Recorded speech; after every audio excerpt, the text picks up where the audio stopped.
This episode of the Vincenters podcast is proudly sponsored by Access Bet. This is Access, your way to success. Yes. Now with the talk less, yes. With the make sense. Options, yakpa. You fit cash out, jackpot. Play live bets, virtual game, make cash requests, and get paid within 5 minutes. Access Bet, your access to millions. Welcome to the second episode of the Vincenter podcast. I'm joined by Edmund Oris. Today, Edmund, how are you doing? Well, Tega, I'm good. Thank God. I'm happy. I'm healthy. So, yeah. That's nice. That's nice to hear. How's the weekend been for you? Generally, I've had a bad weekend. But how's the weekend been for you? Wise? Not weekend per se. The weekend has not been so bad, but the week has just been one kind, to be honest. I started off, I had Qatar. Yeah. And then the Qatar stopped after like 2 days, and then I had neck pain. So yeah. To be honest, I'm happy last week has ended. Today has been good. So yeah, I watched lots of football yesterday. So basically nothing happened yesterday. Football, and today has been good. So all in all, it's not been bad. I'm happy to put last week behind me. Yeah. I hope my weekend doesn't extend into my bad weekend doesn't extend into the new weeks, because a lot of money has been spent this week on so many repairs. Well, that's, by the way, football happened this weekend, and let's kick things off with Liverpool versus Arsenal. I mean, personally, I expected Liverpool to win. Quite frankly, there was no surprise. There was no surprises there.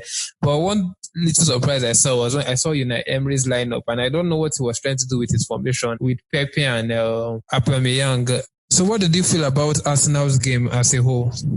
Okay, well, I felt the formation was a little bit one kind, but the tactics was a nice tactics. Defend deep, defend well, and then give the ball to Lacazette and Aubameyang and Pepe on the counter attack, long balls to them. You get, so they wanted to use their pace. You get the break.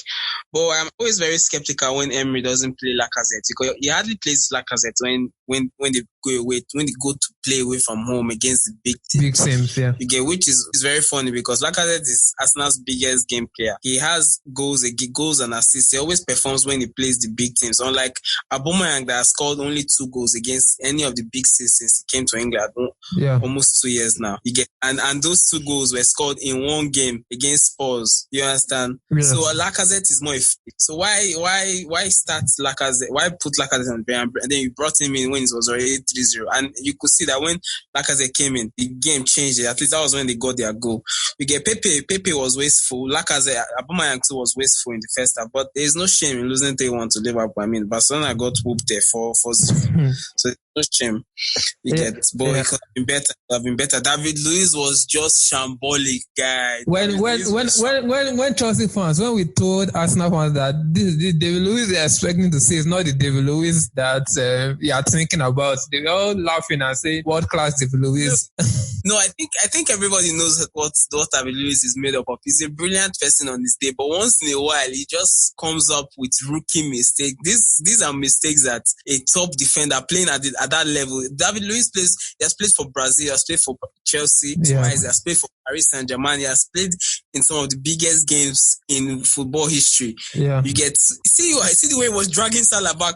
Okay, assuming there is no VAR, you can say, okay, yes, but you know there's VAR. Why are you doing that? And then the third goal, it was just for me, it was what that cost them that game yesterday. But kudos to Liverpool, they are playing very well, playing at a high level, and they will be a contender this season. But Arsenal, they'll regroup. There's no, like I said, there's no shame in losing to Liverpool 3-1. Yeah, I think what Emery was trying to do, because I think from the first half, what I saw Emery was trying to do was trying to take, because of Aubameyang and Pepe's space, he was playing 2 of them as centre forward. So he tries to place 2 of them as far away from, Van Dijk is very fast and everything. They wanted Van Dijk, those 2 strikers, that's Pepe and Aubameyang, to be far away from Van Dijk. So Liverpool can have the ball over the wings and cross and do whatever crossing they want. They were just expecting that they could defend every cross Liverpool throw at them. And whenever the ball gets to Aubameyang, like you said, and Pepe, they can counter-attack them, then stay away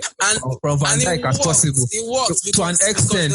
But Liverpool found a way to stop. Liverpool, once they solve a problem, they are good to go. And once they solve that issue with Arsenal. When they saw that was Arsenal wanted to do, once they solved that problem, it became case closed, and they finally scored a goal. Was it more of them solving the problem, or more of Arsenal not taking their chances? Because Arsenal had 2 big chances. There was a one-on-one. Pepe had the one-on-one. Yeah, On any other day, he scores, and it's a different ball game entirely. Because once you score first, it changes the complexion of the whole game. Yeah. And then Aubameyang had a chance where Andrew came out and carried the ball, but didn't play well, and an empty net, and then he missed it. You get I mean, you play 45 minutes and you have 2 big chances. Those are big chances that you get. You can't ask for this. They did not take it, and they were rightly punished. Matip with the brilliant head and first half, and then they come for second half. 4 minutes, Luis just performs his magic. So anyway, we can talk tactics all day, but at the end of the day, it still comes down to taking chances, and that's the chances they didn't have theirs. And should at this point should Lacazette not like go to Unai Emery and ask Unai Emery why he doesn't start? Because I've noticed, like you said, every big game is always on the bench, and they play with 2 strikers most of the time. And every big game, they keep him on the bench. And he performs against these big teams when they bring him on. So is it like Unai Emery is in that's a tactics, or it should just put Lacazette to start these games? It's a tactics, obviously, but that's what we're saying, that it's a wrong tactics. You get what I'm saying? Yeah. It's a wrong. That's why I put it on Twitter. I feel like Emery, he has not learned so much from last season. You get. Because he does the same thing over and over and over again, and it doesn't. So you have to try something. If this game was to be played at the Emirates now, you will start both of them because they are going to Anfield and all that. I mean, if you have to start one striker, it should be Lacazette and not Aubameyang. Anyways, Arsenal should be able to regroup and get their acts together. I mean, Liverpool and Manchester City, especially Liverpool, they are on another level at the moment, and it's just a game of catch up. Which Premier League team can catch up with them. Manchester United played. Who did they even play that they lost? Crystal Palace, exactly. And this is a very sweet story for me because I saw Manchester United admin on Twitter trolling Chelsea when Chelsea was playing. So before we get to Chelsea's match, let's go with Manchester United. Manchester United admin on Twitter was trolling Chelsea. And they had Crystal Palace to play, and how the tables turned so fast. With Manchester United with their 70% or 80% possession, still lost to a Crystal Palace team. And for me, any match that Manchester United loses is not a surprise to me because I don't feel they have a pattern. I feel they play aimless football. They just pass the ball around and expect a miracle to happen. But I might be wrong. But that's the way I feel about Manchester United watching their games. What do you think about Manchester United's game against Crystal Palace? Because I felt they had the ball, but they did nothing with it. And Crystal Palace had their chances, took the first one, and killed the game with another David De Gea error, which I think De Gea should never be mentioned as one of the best goalkeepers at the moment. It should not even be it shouldn't even be in top 5 at the moment because it keeps making. Last season we thought it was an anomaly. This season he has continued. So what do you think about Manchester United's game? Well, Manchester United is the same thing we have been saying since Ole took over from Mourinho. I think it's in January or so. Yeah. You get. They, like you said, they don't have a pattern of playing. They don't have a style of playing. You get. And looking at it this season, they let Ander Herrera go. They let Fellaini go. I think they let Fellaini go earlier. And then Lukaku go.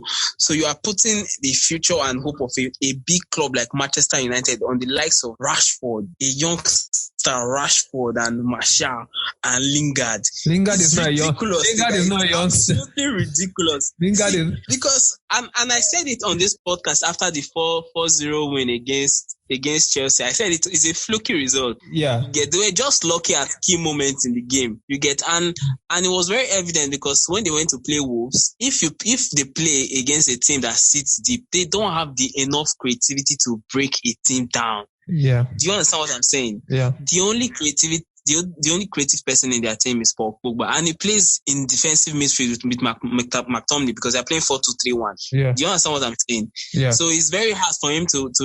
But he's trying. Pogba is trying. You get. So what happened against Crystal Palace was, so obviously Ray Hodgson knows that, or Crystal Palace manager's name, I can't remember his name at the moment, but he knows that they can't create when you sit deep. Their game against Chelsea was they scored an early goal, a lucky penalty, because before then Chelsea were playing better. An early penalty, and then they sat deep and counter. That's their strength. So when you don't give them opportunity to counter you, they can't play. So they did that, and then they took their chance with the goal. And then from there, Manchester United were clueless. They didn't know what to do. Do you understand what I'm saying? Yeah. I can't remember them having another chance apart from Daniel James' goal. They had a penalty, Rashford missed it, and there were lots of talk over the week about Pogba missing the penalty, and Rashford supposed to be in the first free kick taker and penalty taker, but they missed it. He played it very well, though, to be fair to him. It was a brilliant penalty, but he hit the bar and went over. Yeah. Yes, and then James scored, and then at a point you are thinking, okay, Manchester United, they should find a way to scrap through a win, or 1-1 would have been a fair result, but if they had won, it's Manchester United, Fergie time. Yeah. But then, if defending, naive goalkeeping or poor goalkeeping from Tega, you expect better from him. You should not be beaten in your near post. And then Van Gaal just hit the ball for pace. I was happy that Crystal Palace scored, to be honest. But Manchester United, they have a long season ahead of them, because I feel you cannot leave the hope of a big club on the likes of Rashford and Martial and Lingard. Lingard was non-existent. He's playing in number 10 role, and then to still see Ole coming out to back him and saying that he believes in him, and it's just ridiculous. He's not a serious. Lingard is not a top footballer. He play, and then Mata is on the bench, and then his substitutions were also very, very, very, very questionable. They said he makes PlayStation substitutions. You are bringing on Rashford. You are bringing on who did he bring on? Greenwood. He's bringing on Greenwood for Lingard, and then Rashford is to play the number 10 position. Rashford is not disciplined enough for him. He wants to play the ball fast. He wants to hit the ball. He wants to take a shot. He's not creative enough for that role. You understand? So they are in a lot of trouble, because they've not even started going on Thursday night trips to Jerusalem. Europa not started in his tour, and they're struggling already. For Ole now, the problem with Ole is I don't know whether he has a pattern, but I feel what he's trying to do at Manchester United at the moment is trying to bring those glory days of when he was still playing with Man U and the time of Ferguson and all those things. And I think those days are long gone. I think he needs to find his own kind of identity on something Manchester United can build from the ground. But at the moment, they look patternless. For me, they have no cutting edge. And Lingard, people keep on mentioning Lingard is a youngster. Lingard should be 27 by now. He's an old man, and they still keep saying he has potential. At what age really achieve that potential when he's already 27? The likes of Rashford can't carry money. And the only thing that disgusts me about this whole issue is especially with my situation, like this racism issue of when a black player takes a penalty and misses, and you see insults online, people praying all those kind of abuses at him. It happened with Tammy Abraham. It happened with Pogba. Now it has happened with Rashford. And I don't know, people miss penalties. So the fact that you can get angry about a player missing a penalty, but to racially profile and abuse a player because he missed the penalty, I think people need to. Those people doing that, they are just sick in the head, because something is wrong with them. The likes of Ronaldo misses penalty, Messi misses penalty. You understand? Maradona misses penalty. Every great player misses penalty. Penalty is a 50-50 chance. So to now go on the players' page and start insulting and cursing because they are black is just ridiculous. And I hope they are punished. I think Twitter and most of the social media are setting up means to combat it, but it's ridiculous. And I think Rashford too was subjected to the same racism after he missed yesterday. It's just I don't know. They need to stop. Really, it's not a pretty sight, because when you these things can happen to anybody. Tega, they can happen to anybody. Yeah. Well, another player that got racially abused but turned up was Tammy Abraham. Chelsea played Norwich this weekend, and Tammy Abraham got 2 goals, 2 very good goals, not just tapping goals, 2 very good goals. I was very impressed with his finishing, and it's something we've all personally have known Tammy Abraham for when he was in Aston Villa and at Bristol City. He knows how to score goals. But the whole question was, especially who missed the penalty and he got those insults and got labelled names that I even mentioned, was can he step up to the Premier League football? And I think he showed that yesterday with those 2 well-taken goals. And I think Chelsea's problem this season now will be that defense. Lampard still needs to do something. I think when Rudiger comes back fit, I think there will be improvements. But before Rudiger is fully fit, I think there needs to be they need to work on that defense. But the second half was much better. Second half was better for Chelsea, and the young kids, Mason Mount, Tammy Brown, they are beginning to show why Lampard really trusts these young boys. Now, people will say, why is Chelsea playing? We should just go back to playing the old guys, Willian and rest. But because of the transfer ban now, these young boys have a chance to shine, and I'm so proud of Mount, especially. He's taking his chances. He's scoring from the midfield. Tammy Abraham too has started taking his chances. What do you think about Lampard, Chelsea? And I don't know what bar to set for him now, but between Lampard's Chelsea and Ole's Manchester United, which team has impressed you most since the season started, and which team do you think will go very far? Well, I think I said that after both of them played first game. I was really, really impressed with Chelsea, to be honest. Yeah. Chelsea, they're a football club that I've never really connected with them because of their style of play. The likes of them, Drogba and Lampard and Mourinho, those days where they defend deep. Then I don't consider Chelsea to play ball. You understand what I'm saying? Yeah. It's just rugged. They always win. They always find a win, not pretty and all that. But me, the way I like football to be played, Lampard has impressed me. I was really the game that really impressed me was the game against Liverpool, the Super Cup, where they lost on penalty. I felt it was very unlucky, but they were brilliant. They controlled Liverpool from start to finish. And I was thinking that this Lampard, he's had couple of weeks since he was appointed, and these are youth players. So I'll begin to imagine what he's going to do when he gets what's the name? When he gets the kind of players that he wants, and when he starts to get players in and all that. Yeah. I'm really impressed. You can see a clear pattern, a clear direction of how he wants his team to play and his style and everything. So it's just for them to get better and I feel the only problem now is that defense. Like you said, they're a little bit fragile. They look like a team that if you push them a little bit, you get a goal out. You get ball. Other than that, the way they attack, the way they pass the ball, the way they move the ball. Like you mentioned, Mount was brilliant. Abraham was brilliant. Jorginho was very, very good. Kovacic was also very good. Kante did not win, but when Kante played against Liverpool in the Super, he was my best player. That it was everywhere. Yeah. So it was everywhere. So the future is bright for Lampard. If he continues, he just has to find a way to still be winning. Yeah. If he continues in this way, at least for Chelsea, I think the target should be top Champions League again to be a beautiful season for them. Yeah, realistically, that should be the target. And I think Lampard will be relieved to finally get a win. I mean, he has finally get a Premier League win. The team has been playing well, no win, and it felt like the same thing will happen against Norwich, but finally he got the win. I think for now he can now start building. The win has happened, so he can now start building on those results. La Liga time, Barcelona. What's happening with your club, Oris? Tega, my club is in turmoil.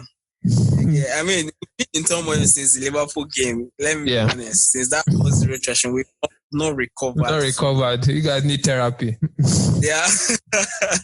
There are so many basic fundamental problems. First of all, fans don't want the coach. So every Atletico Bilbao on Friday last week was just pathetic, guy. It was terrible. The performance was flaccid. It was poor. And then Suarez got injured midway through the first half. Rafinha came in for him. Griezmann that we bought from Atletico was nowhere to be found. Valverde took him to the wings, took him to the left wing, and then brought him to the right. It was just confusion. The midfield was nowhere to be found, and then Adjuri's goal was just exceptional. But I feel like it will get better. I mean, Messi is on his way back. He should be back. He should be back very soon. But they have a game today against Getafe at home without Messi. Suarez is out injured again. He has injured himself in for the umpteenth time. The umpteenth time, and so guy, really, I don't know because for Barcelona, just without Messi, you know my own opinion about Barcelona. Without Messi, the moment Messi retires, I think Barcelona is in trouble. To be honest, let me put it here for the record. Yeah. I feel like I'm the only person that is still hopeful for a good Barcelona without Messi. I feel like, yes, Messi has made them utterly dependent on him, which is not your team. It's going to be ridiculous not to depend on him. Yes, but those decide to call it quits. Yeah, they will do okay. It won't be as bad as you all are thinking. It will not be as bad as that. Yeah. Do you think there are some things Valverde needs to address in the team, or do you think he's just clueless and he just needs to be sacked for someone better to come, or do you think he can address these issues and finally get back up and running? Listen, Tega, I've made my peace with Valverde staying. If they were going to sack him, they would have sacked him immediately after the Liverpool game. You understand what I'm saying? Yeah. They didn't sack him there. I think the president has come out to back him. You get. Yeah. So he's not going to go. So I'm accepting the fact that okay, this season we still have at least one more season of him. So while we have one more season of him, what can we do? What he can do is he can fix the Barcelona's strength right from time has always been in the midfield. You get that's where our strength lies. Yeah. But the problem is Messi drops too deep to come and control play and then still finish off his chances. Do you understand what I'm saying? Yeah. So with the arrival of De Jong, that should save Messi a lot of stress rather, coming deep. So what he needs to do is to get ball good players that are good on the ball, like a midfield of Busquets, Otto, and De Jong will be the solution to our problem. You play Messi, Messi, Suarez, and Griezmann. I don't know how you want to, but play three of them. Yeah. Then a lot of things should be better. Do you understand? Because now it's almost like the midfield, he plays most of the time. It goes with Vidal, it goes with Rakitic, especially Rakitic. Rakitic is his favorite son. Rakitic is not creative enough, or the role is given Rakitic to play is not creative enough. So it's always a worry. So there's no literally the midfield is non-existent. So Messi has to drop back to midfield to create and then still go forward to finish chances. It's a lot of work for one man. So he has to find a way to make the midfield work. Then I think a lot of problem, because defensively he's a good coach. Do you understand what I'm saying? Yeah. Defensively he's a coach. So that should solve it. The midfield, he needs to get that midfield right. Your main rivals at the moment, Real Madrid, I think they throw you guys a lifeline when they drew with Valladolid yesterday, 1-1. How do you see them this season? They were bad during preseason, but I think they've kind of stepped up a bit, not too much, because I think they were not so good against Valladolid, but they ended up conceding a last minute goal. You know, anytime Courtois concedes a goal, I'm always happy, especially when it goes through under his legs, because I'm not a fan of Courtois as a Chelsea fan. But how do you see Real Madrid's performance in the season started? Do you think I think they have improved just like I was expecting? I know those, preseason, you can't read too much preseason's results. Yeah. You get Zidane has won the league before. He's an experienced manager. They have a couple of new signings, even though I think they are yet to play. Hazard is not fit. Jovic has not started playing. I think Mendy, the left back that they bought to rival Marcelo, has not played.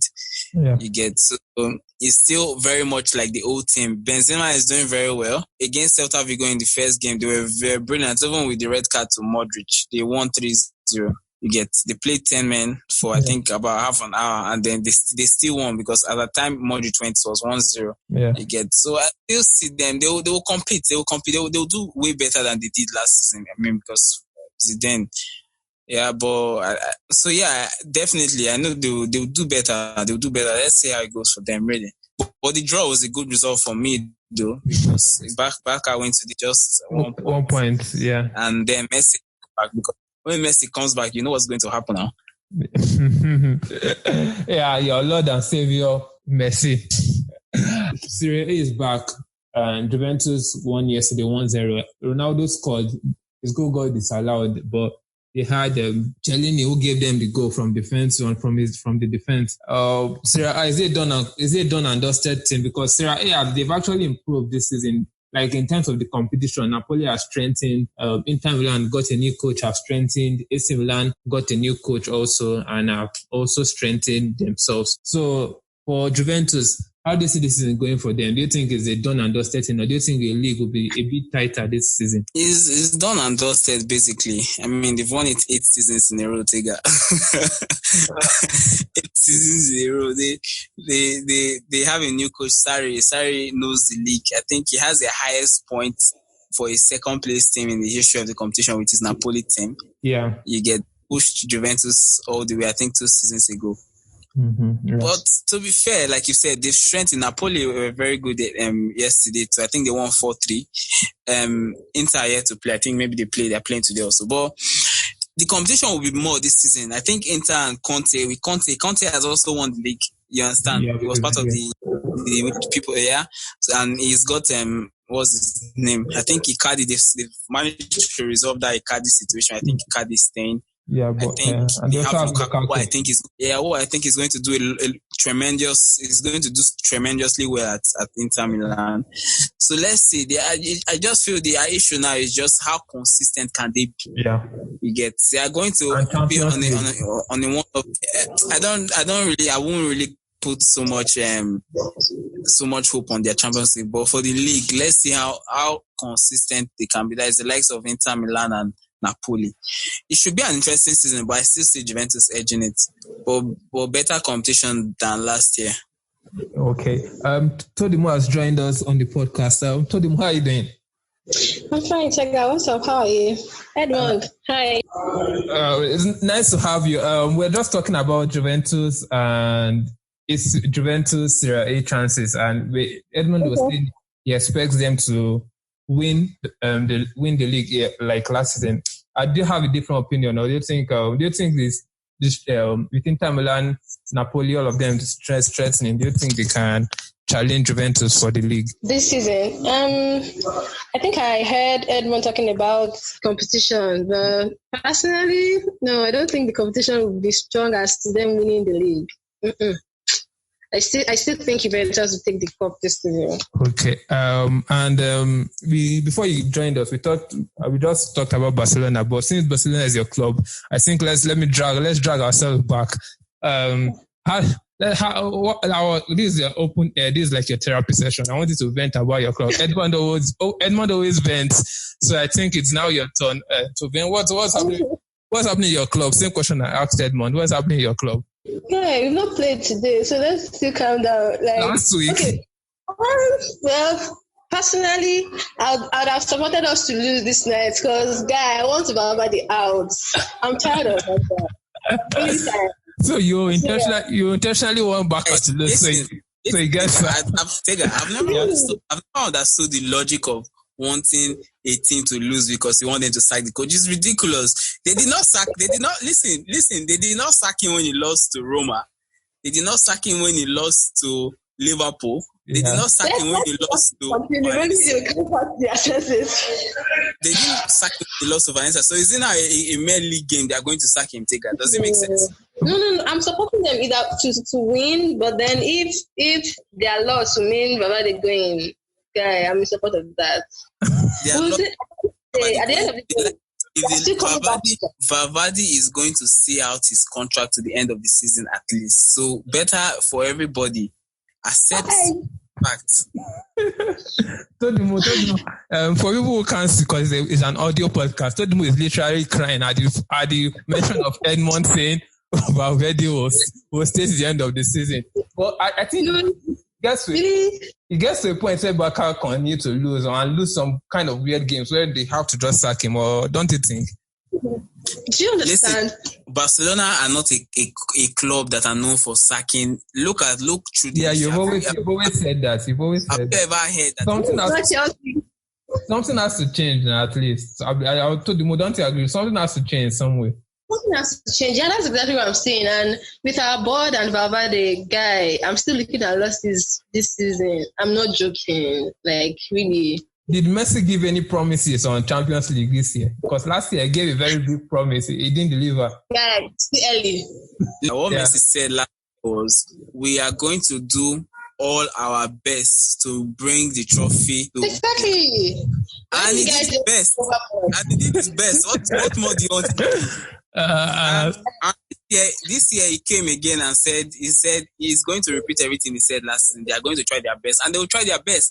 And let me tell you, worst case scenario this season, we are winning the league. That's for sure. No matter how bad it is, we are going to win the league because exactly. You cannot be as consistent as Messi. Messi will keep on saving us. Exactly. He should just come back. This night, I don't know. I'm sad he's not going to play. I'm really sad. Yeah, he's not going to play. I'm sad too. Well, it's been a while. Anyways, I've allowed Barca fans and add their grievances. I think the most listeners of this podcast, they should be Barca fans, because I think this is where the space they get to really. So because you guys won yesterday, now that's why you're putting on your jersey and you're trying to push Barca down. What's that? No, I'm not. I'm just Chelsea. You know me and Chelsea. I'm a neutral fan when I'm here, but But so we've talked about this French League One quickly. PSG lost last week, surprisingly, and there are lots of Nigerians. I don't know if you've noticed, there are lots of Nigerians now in League One. Osimhen scored last week. This guy, Moses Simon, also scored this week. There are lots of Nigerians now going to League One to play their trade. Well, PSG, they have this problem now because they are not playing too well, and there are talks that they will sack Thomas Tuchel, that PSG's coach, and they also talk that Mourinho is holding out. That once they sack that guy, Mourinho is the next manager to go to PSG. How do you see that situation, Oris? Oh well, I'm not reading too much to their defeat. I mean, basically that's the Uber Eats leagues. I mean, what's the new? Yeah, Uber Eats league. Yeah. Uber Eats league. I mean, that's totally ridiculous. Yeah, see.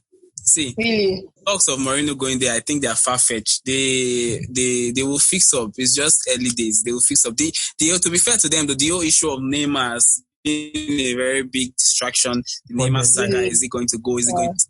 I think he has started training with them again. Well, Tuchel said as well that he's not going to play until the issue is resolved. You can't play because it's too much distraction. The whole club is just surrounded with the whole Neymar saga. So I think in a way that's kind of like affected their performance. Yeah. So they will fix up. I don't think it's too early for them to start saying they will sack and all that. So, guy. Okay. Todimu, do you have anything on that situation at PSG? No, not really. I think I kind of agree with Edmund. You know, the ruckus with this Neymar saga has been, even in La Liga, in League One, it's been too noisy. But then, I think they'll bounce back. Soon. Well, Neymar end up joining Barca? Because I think the window is still up until September 2nd. Will he end up joining any of the two teams, Barca or Real Madrid, or maybe at the end of next season? There'll be a chance for him to leave finally, because I think he really wants to leave PSG. I think he wants to leave PSG, but there've been a lot of transfer rumors and a lot of news in the media about Barca offering so player. I heard Real Madrid offered Bale. They offered Navas. James Rodriguez, 100 million.